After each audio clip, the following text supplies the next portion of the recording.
तो दोस्तों, आज की कहानी भूषण जी की, जो इस बात से बहुत परेशान थे कि उसके बेटे का फ़ोन रोज़ क्यों नहीं मिलता। तो कैसे उनकी परेशानी का अंत हुआ, जानते हैं आगे की कहानी में। तो शुरू करते हैं आज की कहानी। भूषण जी गांव में टीचर की नौकरी करके रिटायर हो चुके थे। घर में और कोई तो था नहीं।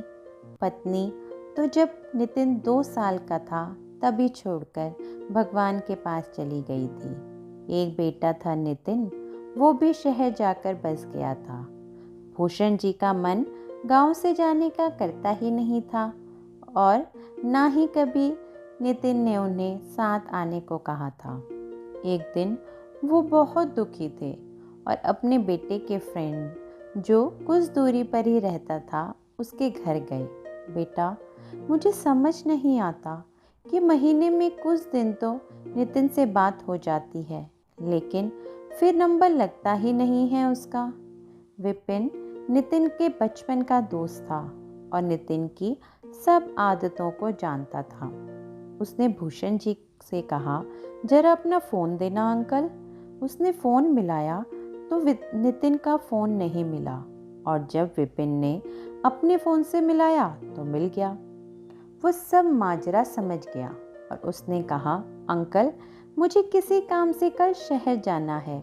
नितिन से भी पूछ लूँगा, शायद उसका फ़ोन में कुछ खराबी आ गई हो।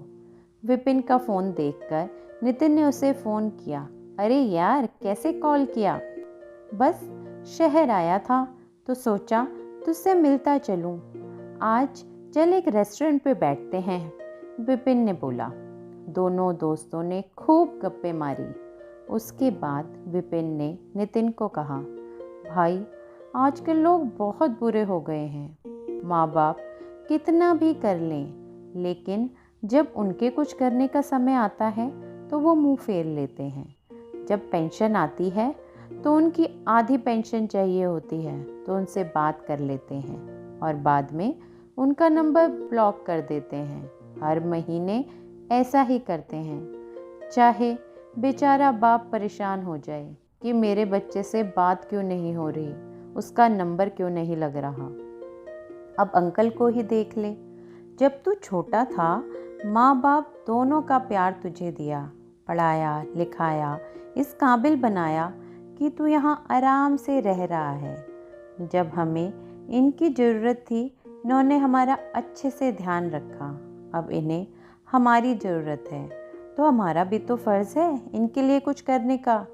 खैर छोड़, कल अंकल आए थे, तेरा फ़ोन नहीं लग रहा था। कहीं तू भी तो आज की जनरेशन जैसा नहीं हो गया ना। और विपिन इतना कहकर हंस पड़ा।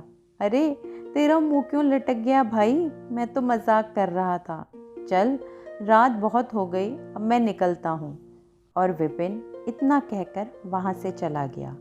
अगले दिन विपिन ने देखा नितिन अपने पिताजी के पैरों में गिरकर माफ़ी मांग रहा था, और भूषण जी को उसने क्या गलती करी है इसका अंदाज़ा ही नहीं था।